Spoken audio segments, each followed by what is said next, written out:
অভিজ্ঞতার জন্য 10 নম্বর। এটাই কি এসএসসি নিয়োগের সবচেয়ে বড় টার্নিং পয়েন্ট? কলকাতা হাইকোর্টে বিচারপতি অমৃতা সিনহার এজলাসে আজ এমন কিছু যুক্তি উঠে এলো যা চাকরি প্রার্থীদের ভবিষ্যৎ পুরো বদলে দিতে পারে। এই 10 নম্বর কি বৈধ, নাকি আবারও তালিকা বাতিলের পথে? সবটা আজ পরিষ্কার করে বলবো। ভিডিওটা শেষ পর্যন্ত দেখুন। কলকাতা হাইকোর্টের বিচারপতি অমৃতা সিনহার এজলাসে স্কুল সার্ভিস কমিশনের এসএসসি নিয়োগ প্রক্রিয়ার একটি অত্যন্ত গুরুত্বপূর্ণ মামলার শুনানি অনুষ্ঠিত হয়েছে। মূলত 19-24 টিচিং এক্সপিরিয়েন্স বা অভিজ্ঞতার ভিত্তিতে প্রদত্ত 10 নম্বরের বৈধতা নিয়েই এই আইনি লড়াই চলছে। রাজ্যের অ্যাডভোকেট জেনারেল এজি কিশোর দত্ত এদিন আদালতের সামনে কমিশনের সিদ্ধান্তের সপক্ষে একাধিক জোরালো যুক্তি পেশ করেন। নিয়োগে অভিজ্ঞতার কদর ও আদালতের এখতিয়ার। মামলার শুনানিতে অ্যাডভোকেট জেনারেল একটি সহজ অথচ তাৎপর্যপূর্ণ উপমা ব্যবহার করেন।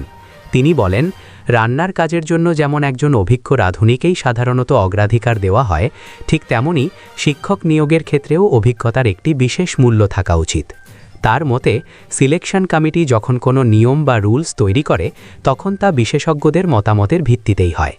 সাধারণত নীতি নির্ধারণ বা রুলস তৈরির ক্ষেত্রে আদালত হস্তক্ষেপ করে না, যদি না তা সংবিধান বিরোধী হয়।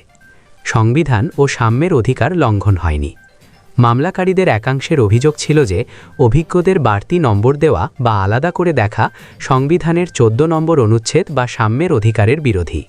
এই যুক্তির পাল্টা হিসেবে এজি জানান, ভিন্ন শ্রেণী, যারা অভিজ্ঞ এবং যারা অনভিজ্ঞ, তারা দুটি সম্পূর্ণ আলাদা শ্রেণী। এদের একই পাল্লায় মাপা যায় না।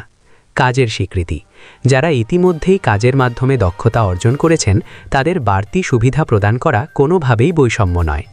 নজির, তিনি তেলেঙ্গানা হাইকোর্টের একটি রায়ের উল্লেখ করেন, যেখানে 100% শূন্য পদের মধ্যে 45% অভিজ্ঞদের জন্য সংরক্ষণ করা হয়েছিল এবং আদালত সেই সিদ্ধান্তকে প্রযুক্তিগত দিক থেকে মান্যতা দিয়েছিল। আইনি জটিলতা ও ক্ষমতার বণ্টন।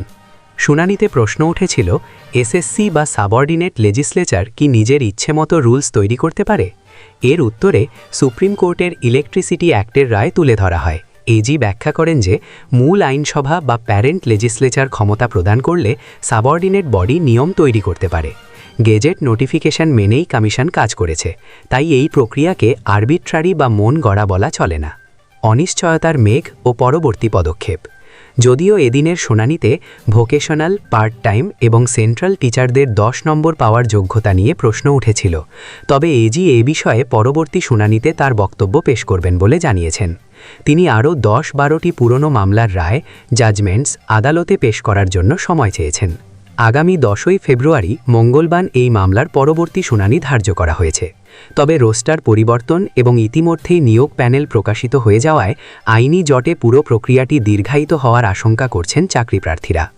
এই রায় যদি আপনার চাকরি, প্যানেল বা ভবিষ্যতের সঙ্গে জড়িত হয়, তাহলে ভিডিওটা লাইক করুন, আপনার মতামত কমেন্টে লিখুন, আর এমন গুরুত্বপূর্ণ এসএসসি আপডেট পেতে চ্যানেলটা সাবস্ক্রাইব করে বেল আইকন অন করুন।